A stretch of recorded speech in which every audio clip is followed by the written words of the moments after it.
Estaba inmóvil en una cama de hospital, con el cuerpo partido en pedazos, mientras su esposo sostenía la mano de otra mujer justo frente a ella. Él le dijo que era un peso muerto. Le dijo que había vendido el departamento donde vivían.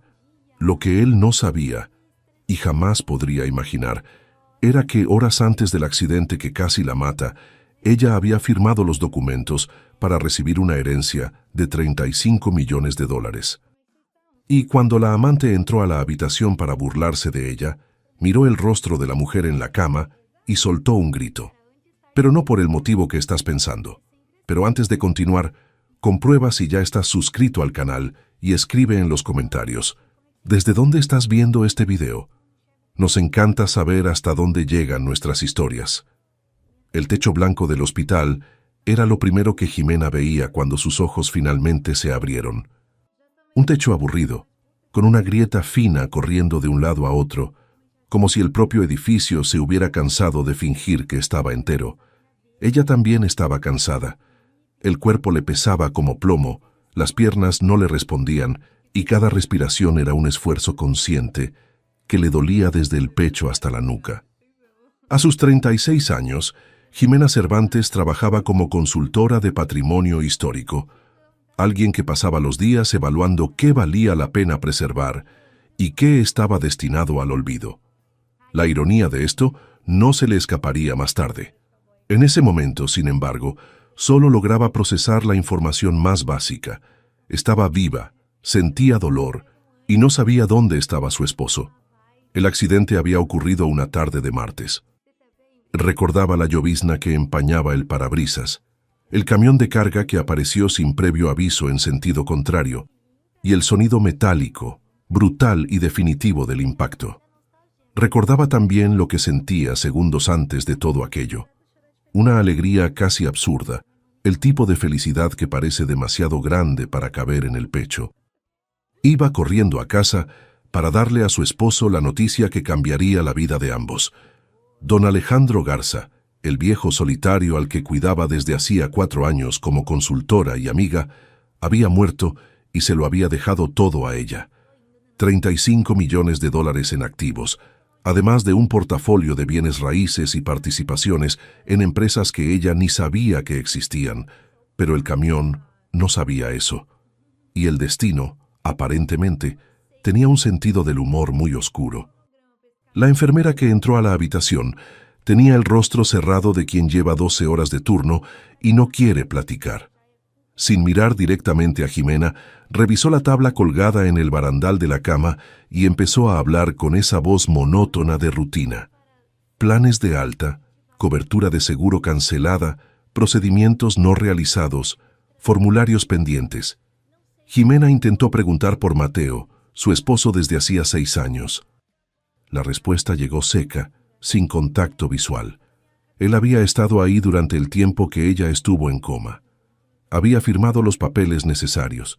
Había tomado todas las decisiones médicas en su nombre. Decisiones. La palabra se quedó flotando en el aire enrarecido de la habitación. La enfermera continuó. El esposo había rechazado la cirugía reconstructiva en las rodillas y la cadera, optando por el tratamiento conservador. Yeso común, reposo, observación. La diferencia de costo entre los dos procedimientos era de poco más de $300,000, una cantidad que Mateo Cervantes se gastaba sin parpadear en un fin de semana de viaje a Valle de Bravo. Pero la diferencia en las consecuencias era la distancia entre caminar normalmente o necesitar una silla de ruedas por el resto de su vida. Sin la cirugía, la probabilidad de una recuperación plena era inferior al 12%. Jimena se quedó mirando el techo con aquella grieta fina por un largo rato después de que la enfermera salió. El monitor cardíaco pitaba en un ritmo constante a su lado izquierdo. El suero escurría despacio por el catéter en su antebrazo. El dolor en las piernas era sordo, profundo, el tipo de dolor que no grita pero nunca se calla. No lloró, solo calculó. Mateo Cervantes era agente de seguros de lujo. Le gustaban los trajes de diseñador, el tequila extra añejo y ser el hombre más inteligente de cualquier habitación a la que entrara, o al menos aparentarlo. Se habían conocido en una exposición de arte en Coyoacán 7 años antes, cuando él todavía fingía interesarse por las cosas que ella amaba. Platicaban sobre arquitectura, sobre fotografía y sobre libros que él nunca terminaba de leer. A ella le había parecido encantador en esa época. Le había tomado tiempo entender que era solo una fachada que él usaba para conquistar y que desechaba en cuanto dejaba de ser útil. Jimena había pagado la renta de él durante 2 años mientras intentaba armar su propia cartera de clientes. Le había comprado la laptop donde cerró sus primeros contratos importantes. Había cocinado, limpiado, administrado la casa sola y al mismo tiempo se había tragado sin quejarse los comentarios sobre lo aburrido y sin futuro que era el trabajo de ella. Había pasado años siendo invisible, al lado de un hombre que solo veía su propia silueta. Todo eso pasó por su cabeza frente a aquel techo blanco mientras los monitores pitaban. Ella no era tonta. Llevaba meses notando que algo andaba mal. Los viajes de negocios que duraban un día más de lo necesario, el celular boca abajo en la mesa a la hora de cenar, el perfume diferente en las camisas que ella lavaba sin reproches. Pero Jimena era del tipo de personas que no actúa por instinto. Ella observa, recolecta evidencia, espera el momento adecuado. Era exactamente por eso que don Alejandro Garza, un hombre que desconfiaba de todos a su alrededor, había decidido dejarle su vida entera a ella. La puerta de la habitación se abrió de golpe. Mateo entró usando el traje gris que reservaba para los clientes importantes. No trajo flores. No bajó el ritmo de sus pasos al ver el estado en el que ella estaba. No le preguntó si le dolía algo. Caminó hacia la cama como si fuera a una junta de cobranza. Lo que Jimena pronto se dio cuenta era exactamente lo que era. Arrojó un sobre la cobija. El papel golpeó contra el yeso de la pierna con un chasquido seco, como una acusación formal. Eran los papeles del divorcio. Habló durante casi 5 minutos sin parar.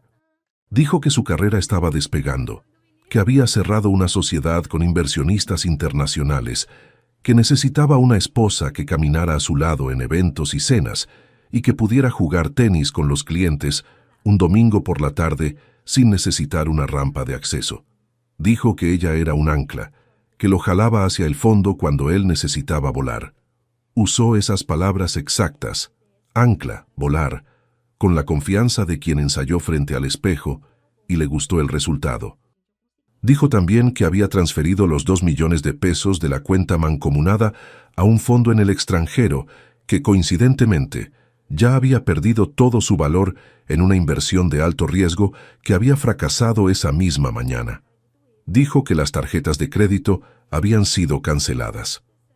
Que ella estaba por su cuenta, a partir de ese momento, sin seguro médico, sin dinero, sin coche, sin departamento, porque el departamento lo había vendido 2 semanas antes, en un proceso que había llevado a cabo él solo, con firmas que ella no recordaba haber hecho. Más tarde, ella entendería exactamente por qué no lo recordaba. Jimena no dijo ni una palabra mientras él hablaba. Se quedó con los ojos abiertos, la expresión serena, las manos inmóviles sobre las sábanas. Era una calma que incomodaba a Mateo.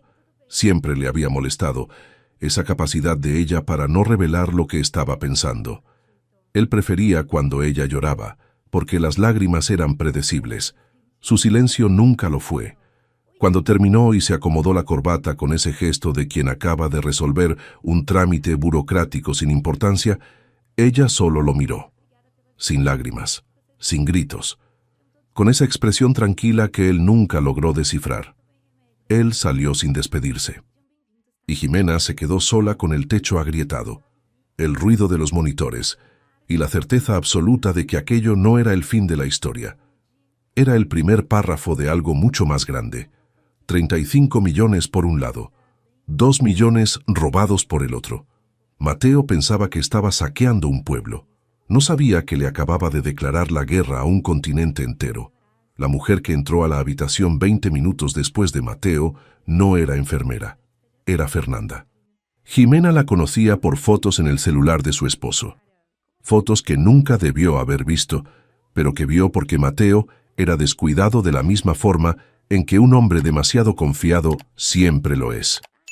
Había dejado el celular desbloqueado un sábado por la tarde, mientras se metía a bañar, y Jimena lo había tomado para silenciar una notificación, viendo lo suficiente para entender lo que estaba pasando desde hacía al menos 8 meses.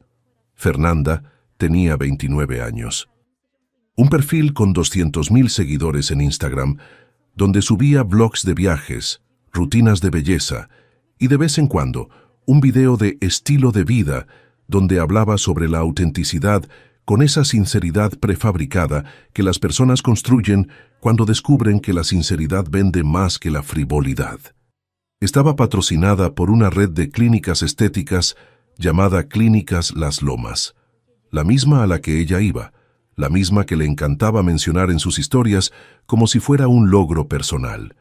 Entró usando un vestido que costaba más que 2 meses de sueldo de cualquier empleado de ese hospital. El cabello estaba perfecto, con ondas largas y brillantes que parecían exigir todo un equipo de estilistas. El labial era de un tono rojo que había elegido con mucho cuidado. De eso Ximena estaba segura, y traía el celular en la mano como quien carga un arma, porque para ella, de hecho, lo era. Ximena cerró los ojos a medias, respiró despacio, dejó caer los hombros contra la almohada, dejó que su rostro asumiera esa expresión de quien está demasiado débil para reaccionar. Era una actuación consciente, calculada, y funcionó a la perfección. Fernanda no pudo resistirse. Empezó a grabar en cuanto entró, con el celular apuntando al rostro de Ximena con una soltura que revelaba práctica, el tipo de instinto que solo se desarrolla en quien documenta su propia vida, a tal grado que ya no sabe dónde termina lo real y empieza el contenido. Le habló a sus seguidores sobre la compasión, sobre el perdón, sobre cómo ella y Mateo eran personas generosas que aún se preocupaban por la exesposa por pura bondad de corazón. Llamó a Ximena pobrecita 3 veces.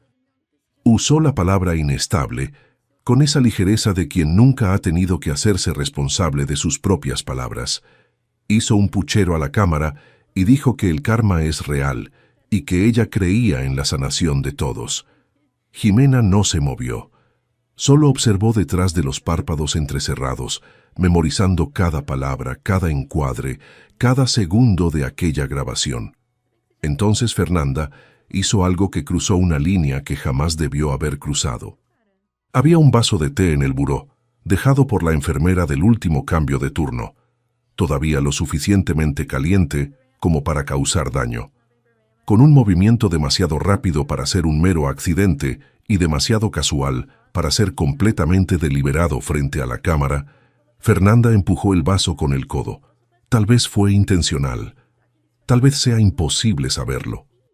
Lo que es seguro es que el líquido hirviendo cayó directamente sobre el muslo izquierdo de Ximena, justo por encima del yeso, en un área de piel expuesta y sensible, y el ardor fue inmediato, intenso, el tipo de dolor que hace que los ojos se abran sin pedirle permiso al cerebro. Fernanda se cubrió la boca con la mano. Dijo, «¡Ay, qué descuido!», con el mismo tono que se usa cuando a uno se le cae una pluma al suelo. No agarró una toalla. No llamó a la enfermera. Se pasó el dedo por su propio vestido para verificar si se había salpicado, y cuando confirmó que no, volvió a prestarle atención a su celular. Mateo había regresado a la habitación en ese momento. Entró, vio la expresión de dolor en el rostro de Ximena y revisó si el vestido de Fernanda había sufrido algún daño. No revisó la pierna de la mujer a la que había jurado proteger 6 años atrás. En lugar de eso, le pasó el brazo por la cintura a Fernanda, la jaló hacia su cuerpo y la besó, largamente, deliberadamente, con el rostro ligeramente girado para asegurarse de que Ximena viera cada segundo de aquel beso. Era una crueldad calculada. Quería que ella se llevara esa imagen para el resto de su vida. Ximena los observó con esa calma que ellos nunca lograban entender, y fue en ese preciso instante cuando tomó su decisión final. No hubo rabia, no hubo desesperación. Hubo algo más frío, más preciso, más peligroso. la misma claridad que sentía cuando evaluaba un edificio en ruinas e identificaba exactamente qué podía salvarse y qué necesitaba ser demolido por completo. En esa habitación de hospital, ella demolió cualquier rastro de duda que aún guardara. Mateo y Fernanda salieron juntos, hombro con hombro, sin mirar atrás. Media hora después, la administración del hospital envió a una empleada con la misma cara de aburrimiento de la primera enfermera, cargando una tabla con papeles y un conjunto de formularios.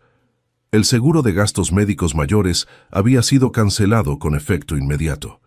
La segunda tarjeta de crédito registrada había sido rechazada por fondos insuficientes. El hospital era una institución privada, no de salud pública. El tratamiento continuo requeriría un depósito en garantía. Aparecieron 2 camilleros. Jimena fue transferida a una silla de ruedas común, con el yeso raspando dolorosamente contra el metal. Fue llevada por el pasillo principal, mientras el personal de la central de enfermeras fingía estar ocupado en otras cosas. La metieron a un elevador. Bajó hasta la planta baja. Las puertas automáticas de cristal se abrieron y el ruido de la Ciudad de México entró de golpe, junto con una ráfaga de viento frío y húmedo. Los camilleros empujaron la silla hasta el borde de la banqueta y se regresaron hacia adentro sin decir una palabra. Jimena se quedó ahí, sola, en una tarde de martes con llovizna, usando la bata delgada del hospital, con una bolsa de plástico amarilla sobre el regazo que contenía su cartera, las llaves destruidas de un coche que ya no existía, y una moneda de 10 pesos que nadie se había tomado la molestia de robar. Entonces, la camioneta de Mateo dio la vuelta en la esquina. Era una SUV grande y oscura, y ella la reconoció por el sonido del motor antes de verla. A través del parabrisas polarizado, lograba distinguirlos a los dos. Mateo al volante, Fernanda al lado, manoteando y riéndose de algo. La camioneta redujo ligeramente la velocidad al pasar frente al hospital. Ella supo después que fue para que él se asegurara de que ella estuviera ahí, que lo había visto. Y entonces, en lugar de frenar, en lugar de ir más despacio, él se desvió ligeramente a la derecha, hacia la banqueta, y pasó por encima de un charco enorme que se había formado por la lluvia. La pared de agua sucia golpeó a Jimena desde la rodilla hasta la cara. Lodo de la calle, agua de alcantarilla, el sabor amargo a asfalto viejo y aceite de motor.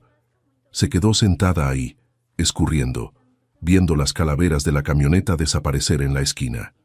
No la escuchó, pero estaba segura de que oía la risa de Fernanda haciendo eco dentro de la cabina. Se quedó paralizada durante exactamente 5 minutos. No lloró, no gritó, no suplicó ayuda a ninguno de los peatones que pasaban desviando la mirada. Calculó. Había un teléfono público viejo pegado a la pared de un puesto de revistas a 3 metros de distancia. Una reliquia que al gobierno de la ciudad se le había olvidado quitar. Jimena se arrastró hasta allá usando el brazo de la silla como apoyo, con el yeso pesado y empapado, raspando contra el asfalto. Metió la moneda y marcó un número de memoria. El despacho del licenciado Arturo Mendoza, albacea de los bienes de don Alejandro Garza, cuyo número había memorizado 3 semanas antes, cuando el abogado le llamó por primera vez para comunicarle las intenciones del testamento. Contestaron al segundo tono. Jimena dijo su nombre. Dijo que estaba en la calle, en la banqueta frente al hospital, sin cobertura médica y sin recursos inmediatos. Dijo que necesitaba ayuda en ese instante. Hubo una pausa de 2 segundos del otro lado. Luego la voz del abogado cambió de tono por completo, abandonando el formalismo de recepción y asumiendo esa urgencia contenida de quien había estado esperando esa llamada. Había un equipo intentando localizarla desde hacía horas. Había instrucciones específicas para exactamente esa situación, dejadas por el propio don Alejandro antes de morir. Ella no debía moverse. Colgó y esperó. 12 minutos después, un auto negro y completamente silencioso dio la vuelta en la esquina con la precisión de quien conoce cada calle de la ciudad. No era un taxi, era el tipo de vehículo que ves en las caravanas presidenciales o en las películas donde alguien está a punto de descubrir que el mundo es mucho más grande de lo que imaginaba. La puerta trasera se abrió. Un hombre de traje oscuro salió sosteniendo un paraguas grande y caminó hacia ella sin titubear, sin mirar la suciedad en su ropa ni el yeso empapado. La miró directamente a los ojos con una deferencia absoluta y total. «Me envía el licenciado Mendoza», dijo él, con una voz calmada y firme. «Por favor, permítame ayudarla». Le tendió la mano. Llevaba guantes, estaba impecable. Jimena se miró su propia mano, cubierta de lodo de la calle. Dudó un segundo. Que él no dudó. Tomó su mano con la suya y la ayudó a levantarse de la silla con una delicadeza que parecía ensayada en décadas de práctica. Mientras el auto se deslizaba por las calles mojadas, Jimena recargó la cabeza en el asiento de piel con calefacción y cerró los ojos. No por desesperación, por planificación. El plan todavía no tenía forma, pero los cimientos estaban ahí, sólidos y fríos como el titanio. El licenciado Arturo Mendoza era un hombre de 70 años con el cabello completamente blanco, lentes de armazón delgado que hacían que sus ojos parecieran más grandes de lo que eran, y el tipo de postura que solo se tiene cuando se ha pasado décadas siendo el encargado de guardar los secretos de las personas más poderosas de una ciudad. Esperaba a Jimena en una sala de juntas forrada de madera oscura, en una propiedad privada rodeada por hectáreas de bosque a 2 horas de la ciudad. No había enfermeras hartas ni empleados aburridos ahí. Había un equipo médico de primer nivel, traído específicamente para ese caso, una fisioterapeuta con currículum en 3 países y una carpeta de terciopelo verde sobre la mesa de caoba. Don Alejandro Garza no era el jubilado modesto que el mundo creía que era. Jimena lo había conocido 4 años atrás, cuando fue contratada para evaluar un juego de muebles del siglo XIX que él quería vender. Piezas raras que habían pertenecido a su abuela y que él mismo ya no podía apreciar, porque la artritis en las manos le había hecho doloroso hasta el simple acto de tocar las maderas antiguas. Él era difícil, impaciente, con un vocabulario de groserías variado y creativo que aplicaba con igual generosidad a prestadores de servicios, familiares y burócratas. Casi todos los que se cruzaban en su camino salían de ahí jurando que jamás volverían. Jimena volvió a la semana siguiente, y a la semana siguiente a esa. No porque lo necesitara, la evaluación había concluido en la primera visita. Volvió porque había notado, detrás de toda esa rudeza elaborada, una soledad tan densa que ocupaba las habitaciones como una presencia física. Don Alejandro hablaba de sus hijos, que solo le llamaban cuando necesitaban dinero, de su esposa, que había muerto 16 años atrás y cuyo nombre ya nadie pronunciaba frente a él, de las guerras que había librado en los negocios y ganado, y de las que había librado en casa y perdido de maneras que nunca sabrían nombrar. Ella le llevaba té las tardes de los martes, se sentaba en el sillón desgastado junto a la ventana y lo escuchaba. No fingía interés. Había un interés genuino, la misma curiosidad que la hacía buena en su trabajo, esa capacidad de encontrar valor e historia en cosas que el mundo había decidido ignorar. Jamás supo que don Alejandro era el fundador de uno de los grupos privados de bienes raíces más grandes del norte del país, con base en Monterrey. Pensó hasta el final que era solo un viejo solitario con muebles bonitos e historias largas. La carpeta de terciopelo verde contenía los documentos completos, $35 millones en activos líquidos, una cartera de inmuebles comerciales en 4 estados de la República, participación mayoritaria en el Grupo Garza, un conglomerado con filiales en hotelería, arte y una red de clínicas estéticas de alto nivel llamada Clínicas Las Lomas, que operaba en 12 ciudades y era una de las principales patrocinadoras de influencers en el país. Jimena leyó cada página sin prisa. Cuando llegó a la lista de filiales, se detuvo un momento, pasó el dedo sobre el nombre Clínicas Las Lomas. Ese era el patrocinador principal de Fernanda. Esa era la marca que Fernanda presumía con orgullo en sus redes, la marca que usaba como credencial de estatus, la marca que la había transformado de una creadora de contenido promedio a una figura con relevancia en el mercado de la belleza. Ahora era suya. La ironía era tan perfecta que casi parecía planeada. Tal vez lo estaba. Don Alejandro era ese tipo de hombre que leía las situaciones con una profundidad que la mayoría de las personas solo alcanza cuando el momento ya pasó. Jimena cerró la carpeta y miró al licenciado Mendoza. ¿Hay condiciones?, preguntó ella. Había una. El abogado abrió otra carpeta, más pequeña, y empezó a explicar. Don Alejandro había previsto exactamente esta situación, la de una mujer saliendo de una vida difícil y heredando un imperio sin preparación, rodeada de personas que intentarían aprovecharse de la novedad de la riqueza. Por eso, había incluido en el testamento una condición que el propio abogado llamó con una sonrisa discreta cláusula de protección estratégica. 6 meses de silencio absoluto. Jimena necesitaba desaparecer del mapa. Para el mundo, sería una mujer más sin recursos que se había esfumado en el sistema. Para la realidad, estaría en esa propiedad, bajo cuidados médicos de primer nivel, sometida a rehabilitación física intensa y un entrenamiento corporativo riguroso. Cero contacto con nadie de su vida anterior. Ningún movimiento público, ninguna revelación de identidad.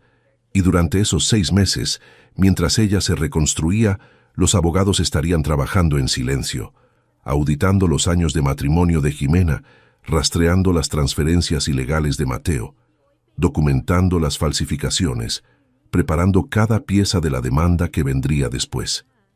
¿Y al final de los 6 meses?, preguntó Jimena. Al final, dijo el licenciado Mendoza, quitándose los lentes y limpiando los cristales, en un gesto que parecía más reflexivo que necesario. Usted entra, como presidenta del Grupo Garza, con todo documentado y todo preparado. Jimena pensó en Mateo en ese momento. Pensó que probablemente estaba en algún restaurante caro de Polanco, celebrando con Fernanda, convencido de que había dejado atrás a una mujer destruida, sin dinero, sin salud, sin futuro. Pensó en 6 meses enteros de silencio. 6 meses mientras ellos gastaban y se endeudaban y se convencían de que habían ganado. Era perfecto. No era una restricción. Era un arma. Firmó los documentos con el nombre que don Alejandro había pedido en la carta escrita a mano anexada al testamento. Jimena Garza. El nombre de la heredera. El nombre de la presidenta. La cirugía se llevó a cabo esa misma noche. 3 cirujanos especializados en ortopedia de alto grado le quitaron el yeso barato que Mateo había autorizado y realizaron la reconstrucción completa con placas de titanio en las articulaciones comprometidas. El médico que dirigió el procedimiento examinó el yeso original con la expresión de quien está frente a algo que no debería existir en un país civilizado. Dijo que una semana más con ese tratamiento y la discapacidad habría sido permanente e irreversible. Dijo que la decisión había sido deliberada o incompetente a un nivel que exigía una investigación criminal. Jimena no respondió. Solo firmó la hoja de consentimiento y le dio las gracias. Cuando despertó de la anestesia, con el dolor profundo y productivo de la cirugía real, lo primero que hizo fue mirarse las piernas.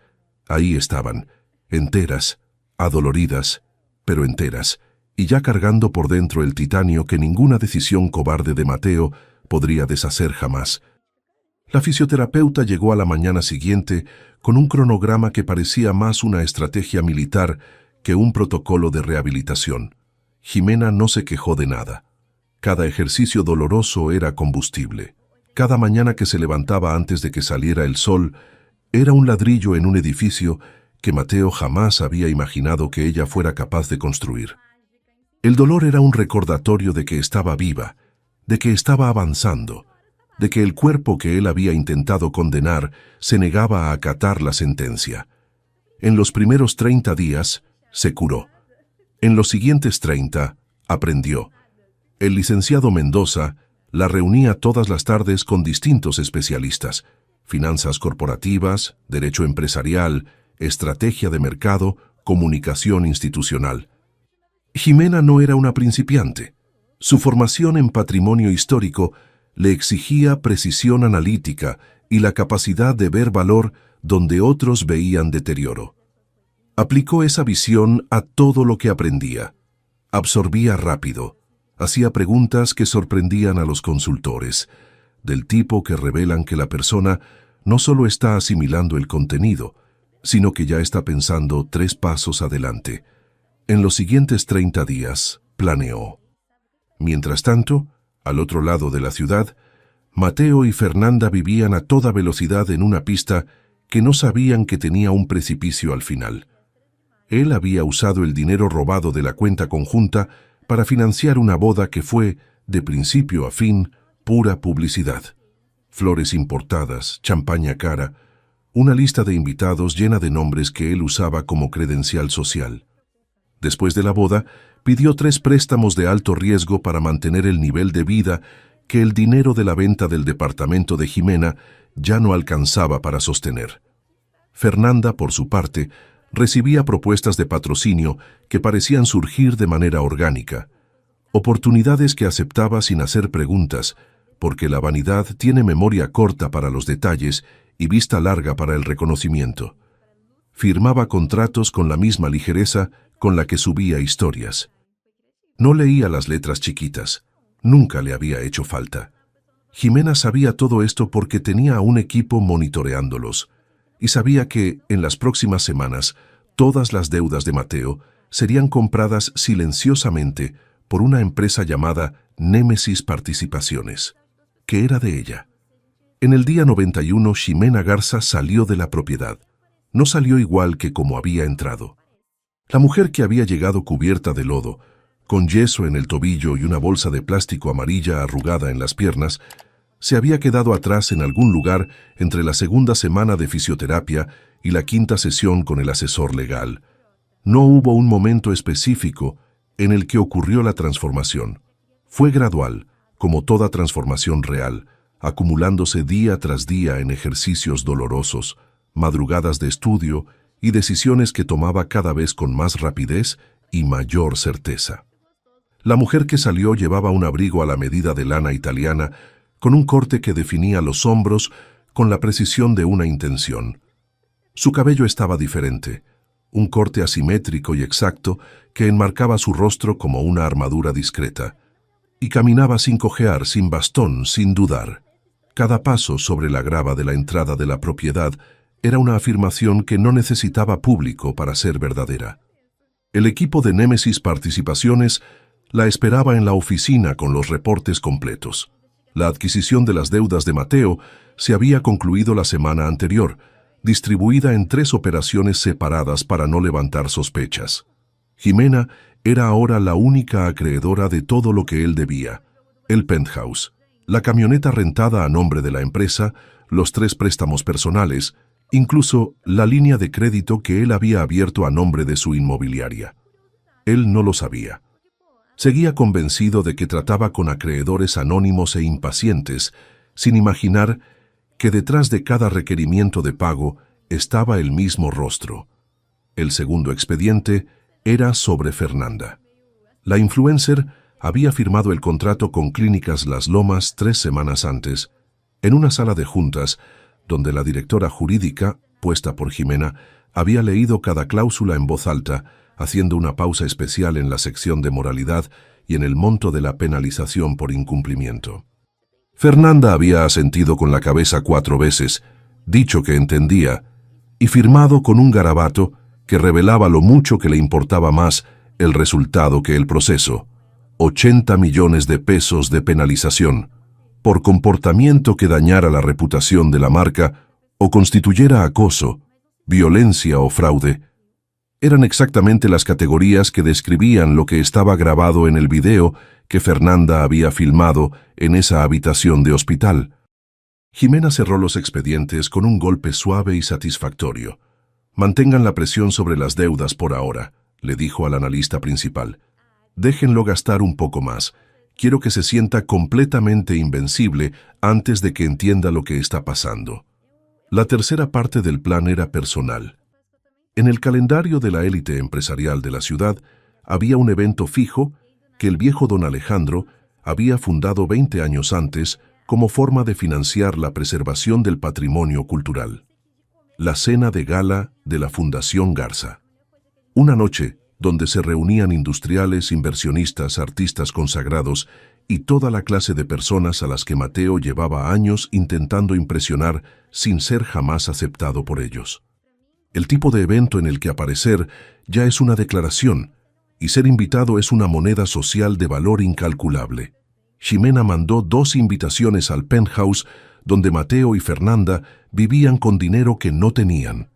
Las invitaciones llegaron en una caja de terciopelo oscuro con el escudo dorado de la Fundación Garza en relieve. Había una nota escrita a mano. Esperamos por fin conocer el rostro de nuestra nueva campaña. Las palabras «por fin» habían sido elegidas con cuidado. Creaban la sensación de que los habían estado esperando, de que eran esperados.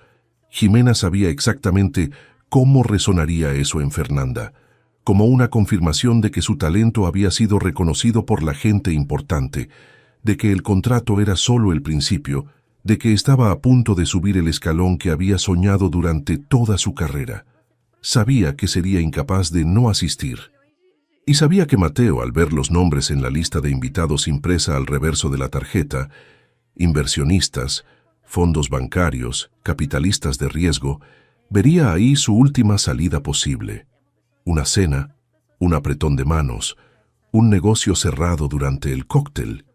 Era el tipo de fantasía que los hombres desesperados transforman en un plan. Sin embargo, antes de que se llevara a cabo la cena, surgió una complicación de donde Ximena menos lo esperaba, aunque tal vez debió haberlo previsto. Su prima Daniela apareció en la propiedad una tarde de miércoles, cargando una bolsa demasiado grande para la ocasión y una expresión que mezclaba culpa con arrogancia en una proporción que Ximena reconoció de inmediato. Era la expresión de quien está a punto de pedir algo que sabe que no se merece. Daniela tenía 34 años.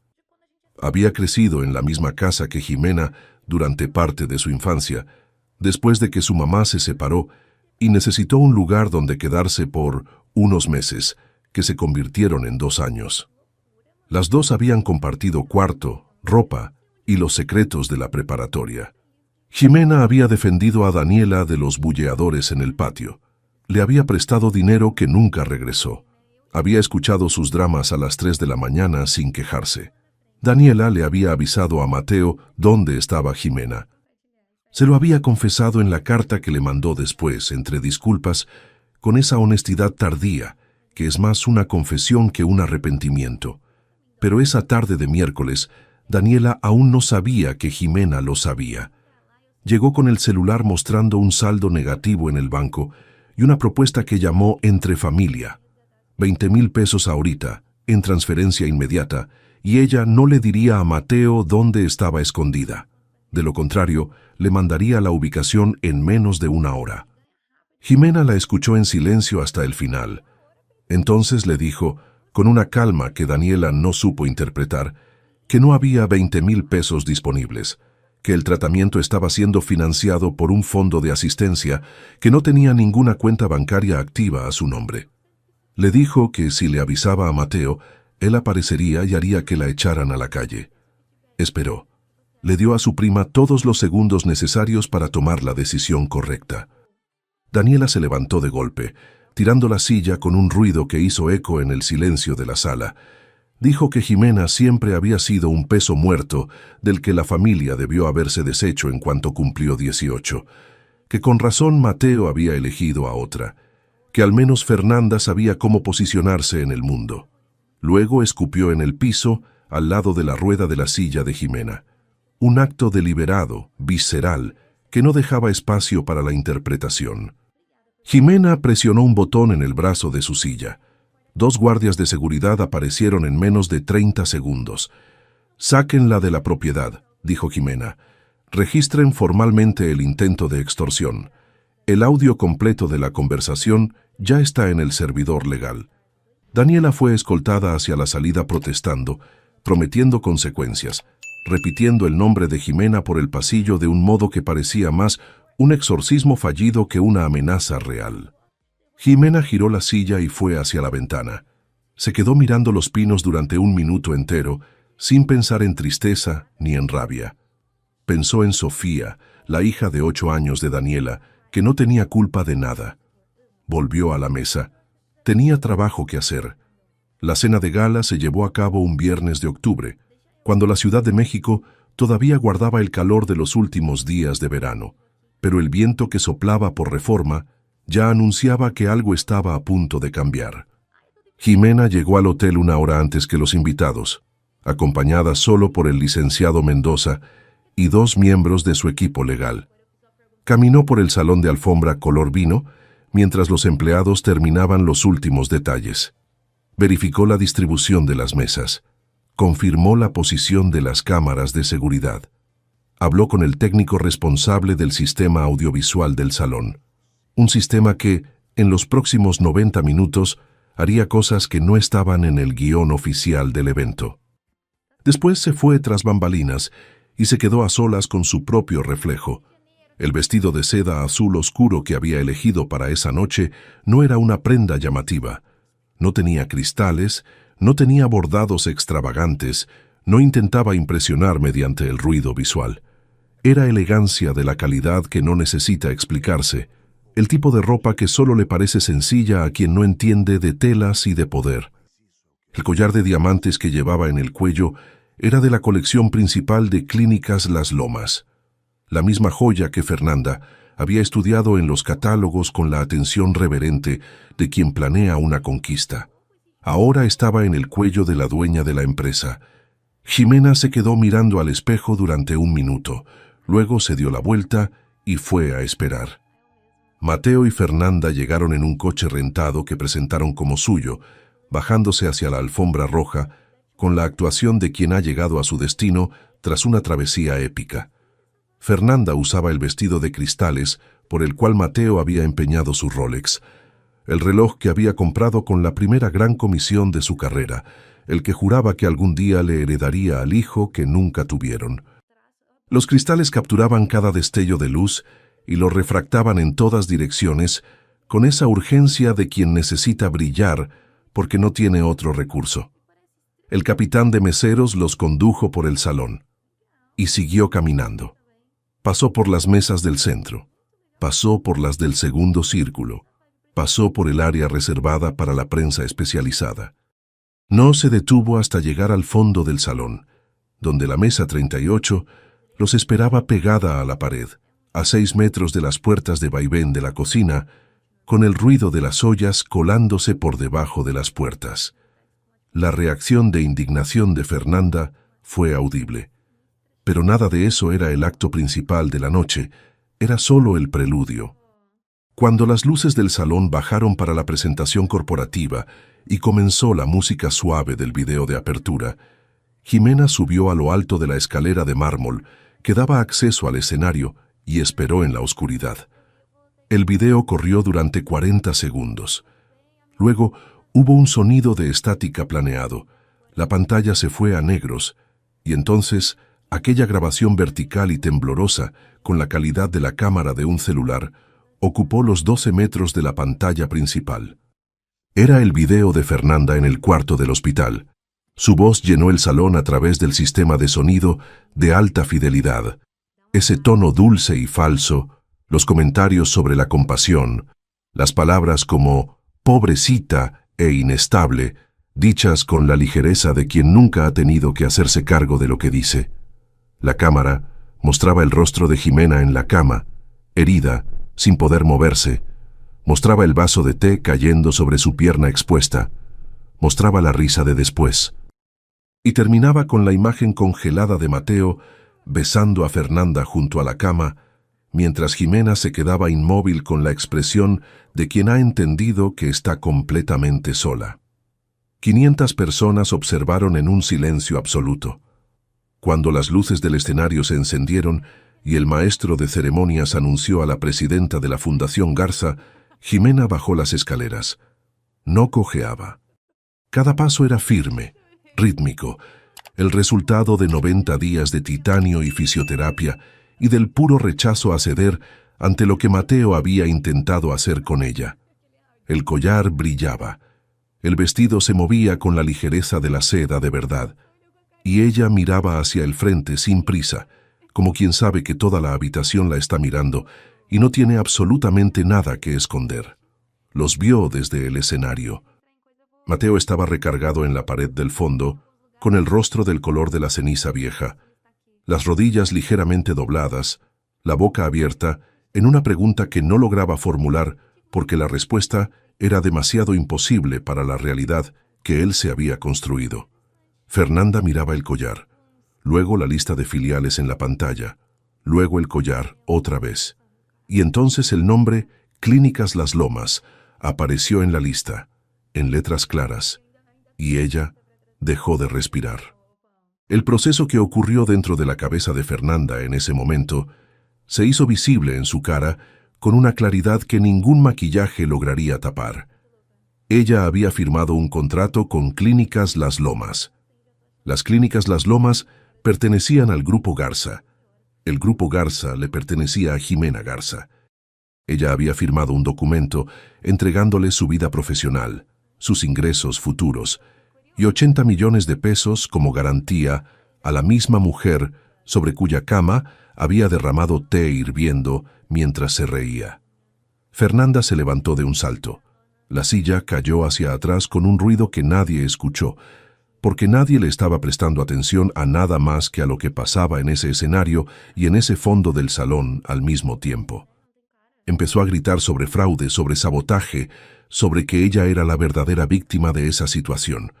Mateo intentó callarla, intentó arrastrarla hacia la salida, pero los guardias bloqueaban las puertas con la solidez inamovible de quien no tiene que explicar sus decisiones. «Todavía no pueden retirarse, señorita», dijo uno de ellos. Fernanda miró a Jimena en el escenario y soltó un sonido que no era exactamente un grito. Era algo más profundo, más desesperado, el sonido que sale cuando una persona se da cuenta, de golpe, de todo lo que perdió y todo lo que debe. «Ella tiene el contrato», dijo Fernanda con la voz quebrada. «Ella es mi dueña». La frase se quedó flotando en el salón durante 3 segundos que parecieron una eternidad. Jimena se inclinó hacia el micrófono. «La señorita Fernanda tiene razón en un punto», dijo con la voz serena de un juez leyendo un veredicto que ya estaba escrito. «Hay un contrato. Hay una cláusula de moralidad. Hay una penalización de 80 millones de pesos que mi equipo jurídico le notificará formalmente mañana a primera hora». Pausa. «Y hay un video que todos los presentes acaban de ver, que documenta de forma bastante completa la violación de esa cláusula». Entonces asintió con la cabeza en dirección al fondo del salón. Los hombres de chamarra azul marino, que habían estado en las sombras, se movieron con la precisión de quienes han ensayado. El agente a cargo se paró frente a Mateo. Sacó unas esposas de su cinturón. El clic del metal fue el sonido más claro y más definitivo de la noche. Mateo fue arrestado por cargos de evasión fiscal, fraude y falsificación reiterada de documentos. Las pruebas eran extensas y meticulosas, resultado de meses de trabajo silencioso del equipo legal, transferencias bancarias ilícitas, documentos con firmas falsificadas y, lo más comprometedor de todo, la grabación de una plática en un restaurante donde Mateo había confesado, con la arrogancia específica de quien se cree intocable, años de falsificación de los documentos de Jimena. Había confesado creyendo que estaba intimidando a una víctima. Había confesado directamente a un micrófono oculto que Jimena llevaba en una bolsa, que costaba más que todo lo que él había robado. El arresto no fue un evento dramático. Fue un operativo metódico, profesional, que duró menos de 4 minutos. Mateo fue esposado, escoltado hacia afuera por las puertas del salón, mientras 500 personas observaban en silencio, y desapareció en la noche, mientras el evento de la Fundación Garza continuaba con la sobriedad de quien entiende que el espectáculo ya había terminado. El juicio fue meses después. La sentencia fue de 8 años por evasión fiscal equiparada, fraude y falsificación, reducida a 6 por un criterio de oportunidad que, irónicamente, no le aportó nada nuevo a la fiscalía, porque Jimena ya lo sabía todo. Él no se adaptó bien al ambiente del reclusorio. Intentó aplicar ahí las mismas técnicas que usaba en los negocios: encanto, autoridad actuada, el arte de parecer el más inteligente del lugar. Entre hombres que cumplían condenas por delitos violentos, ese enfoque fue recibido con la hostilidad predecible. El reporte médico del penal, que llegó a manos de Ximena por canales legales en los meses siguientes, enlistaba una mandíbula fracturada un jueves por la tarde. Estaba en aislamiento preventivo, a solas consigo mismo, que era exactamente el castigo que ninguna sentencia judicial habría logrado formular con mayor precisión. Ximena leyó el reporte sin ninguna expresión en particular. Lo guardó de nuevo en su carpeta y pasó al siguiente asunto. Fernanda no fue arrestada esa noche, pero fue demandada por la vía civil de inmediato, con base en el contrato y en la evidencia documentada. Sin plataformas, su Instagram, su canal de YouTube y su TikTok fueron dados de baja por violaciones a los términos de servicio, reportadas por el equipo legal y enviadas formalmente a las redes con la documentación completa. Sin patrocinios, sin la identidad pública que había construido durante años, enfrentaba una deuda de 80 millones de pesos que crecía con cada mes de atraso en los pagos. Las fotos que circularon en los grupos de la industria del marketing digital en las semanas siguientes mostraban una versión que nadie que la hubiera seguido reconocería. Una mujer usando uniforme de intendencia en un gimnasio de cadena, sosteniendo una cubeta y una escoba, con la cara lavada, sin el maquillaje profesional que había sido parte de su identidad por años. Había vendido las bolsas, los zapatos, las prendas de diseñador que había acumulado, y el anillo de compromiso lo había dejado en una casa de empeño en el centro joyero del centro de la ciudad por una fracción de su valor, porque las deudas de 80 millones no esperan a que el mercado se recupere. Cada piso que ella trapeaba era, en la aritmética personal de Ximena, un depósito simbólico en una cuenta que ya estaba más que saldada. Así había decidido verlo, no con placer, sino con la neutralidad fría de quien entiende que las consecuencias tienen su propio ritmo y no necesitan de entusiasmo para desenvolverse. Había también una carta sobre el escritorio de la oficina ejecutiva. Era de Daniela. La letra temblaba, las líneas estaban ligeramente chuecas, como de alguien que escribe con el pulso menos firme de lo habitual. Había disculpas al por mayor, reconocimiento de errores específicos, promesas de que todo sería diferente de ahí en adelante. Hacía mención de su hija de 8 años, Sofía, que estaba a punto de perder su lugar en el colegio particular porque llevaban 2 meses de colegiaturas atrasadas. Había un número de cuenta bancaria al calce, precedido por una frase sobre la familia que Ximena releyó 2 veces. Se quedó mirando la carta un rato. Pensó en Daniela, con quien había compartido cuarto y secretos de adolescentes. Pensó en el momento en que su prima escupió al piso y dijo que la familia debió haberla cortado en cuanto cumplió 18. Pensó en Sofía, que tenía 8 años y nunca había elegido nada de lo que pasaba a su alrededor. Abrió su chequera, llenó una cantidad exacta, la misma cantidad que Daniela había intentado extorsionarle aquella tarde de miércoles. Hizo el cheque a nombre del colegio, no de Daniela. Lo metió en un sobre junto con una nota escrita a máquina en papel grueso y blanco, sin adornos, sin afecto fingido. Esto es por Sofía. No me vuelvas a escribir. Tú tomaste tu decisión. Yo tomé la mía. Selló el sobre, lo puso en la bandeja de salida. Se levantó. Caminó hacia la ventana de la suite ejecutiva en el último piso de la torre que ahora era su sede.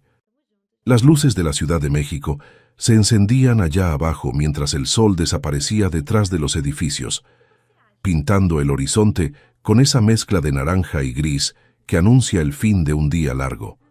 Se quedó ahí unos minutos, sin pensar en nada en específico, solo dejando que el silencio se posara sobre sus hombros como algo que se había ganado el derecho a sentir.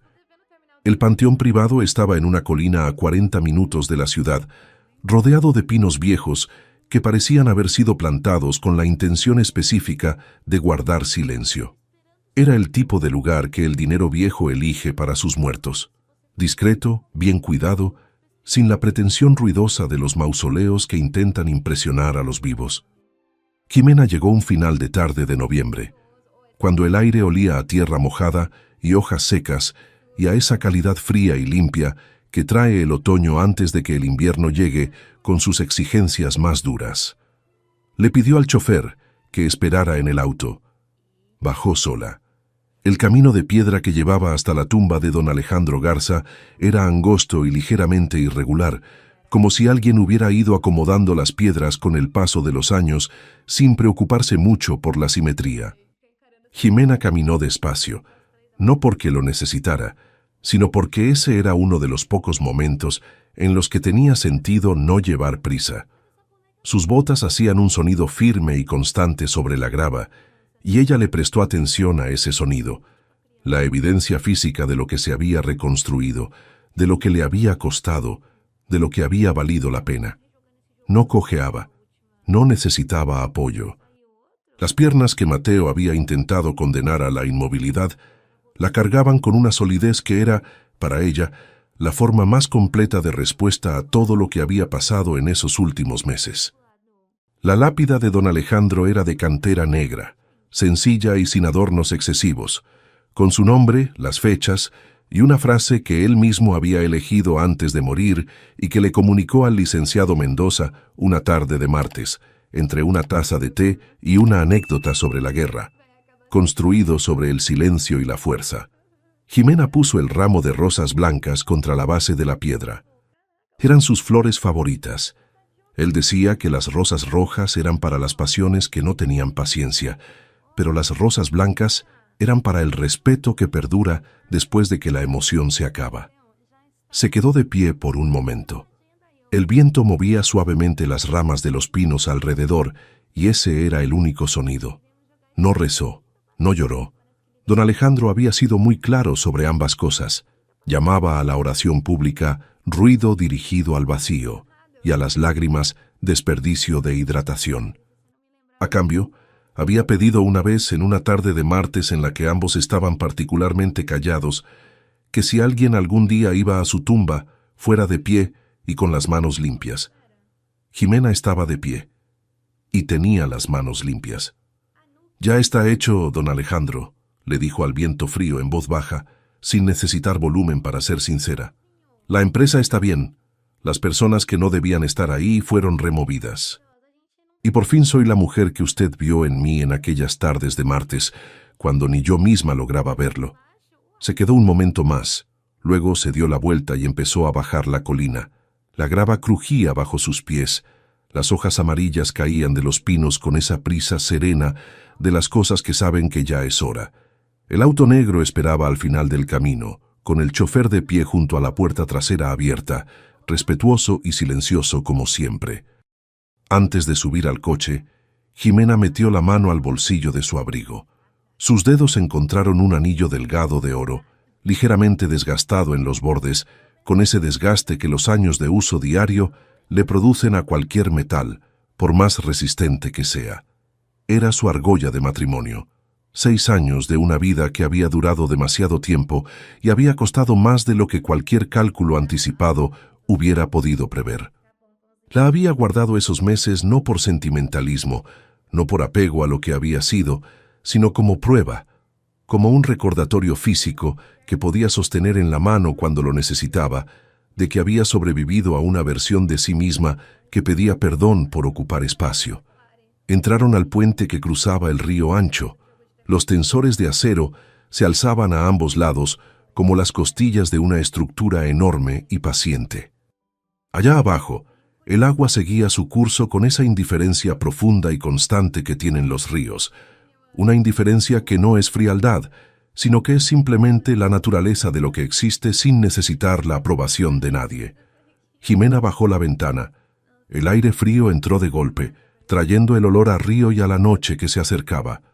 Sostuvo el anillo sobre la barandilla por un segundo, tan pequeño contra el fondo del río ancho y oscuro, tan insignificante, tan desprovisto de poder real sobre cualquier cosa que importara. Abrió la mano. No vio cuando salpicó. No necesitaba verlo. Lo que importaba era la sensación, un peso saliendo de sus dedos, saliendo de la palma de su mano, saliendo de algún lugar más profundo que ella no lograría nombrar con precisión, pero que reconocía como real. Era un peso que había cargado durante más tiempo del que debía y que acababa de aterrizar en el fondo de un río que no le guardaría rencor por ello. Subió la ventana. El silencio regresó denso y cómodo. El chofer la observó brevemente por el espejo retrovisor con esa discreción profesional que no pregunta lo que no le corresponde preguntar. «Estamos llegando al cruce, licenciada Garza», dijo él, con la voz neutral y respetuosa de los momentos que exigen espacio. «¿Hacia dónde vamos?» Jimena se recargó en el asiento de piel. Cruzó las piernas. Miró hacia el parabrisas, donde la ciudad se abría frente a ellos en todas direcciones. Luces de ventanas, semáforos cambiando de color, calles convergiendo y dividiéndose y siguiendo hacia lugares que ella aún no había visitado. El pasado estaba en el fondo del río. La cuenta estaba en ceros, no en el sentido de que hubiera sido olvidada, sino en el sentido de que había sido pagada en moneda real y en la moneda más cara de todas, que es el tiempo. El futuro estaba en blanco, con ese blanco específico de las páginas que están esperando ser llenadas, por quien ya aprendió a escribir de una manera distinta. Ella tenía la pluma en la mano. Sonrió. Una sonrisa genuina que le llegó a los ojos sin avisar, que no estaba actuando para nadie porque no había nadie a quien necesitara convencer de nada. «A donde yo quiera», dijo ella, con una voz que ya no reconocía como la voz de la mujer que había pedido perdón por existir. Era la voz de una mujer que sabía exactamente cuánto valía cada palabra que pronunciaba. «El mundo entero ahora es mío». El auto avanzó. Las luces de la ciudad pasaron por las ventanas como las páginas de un libro que apenas se estaba escribiendo. Y Jimena Garza miró hacia el frente. Ahora, si te gustó esta historia, haz clic en suscribirte y dime en los comentarios, ¿qué parte te dejó con la boca abierta? Y no olvides hacerte miembro para tener acceso a videos exclusivos que no publico aquí. Te espero allá.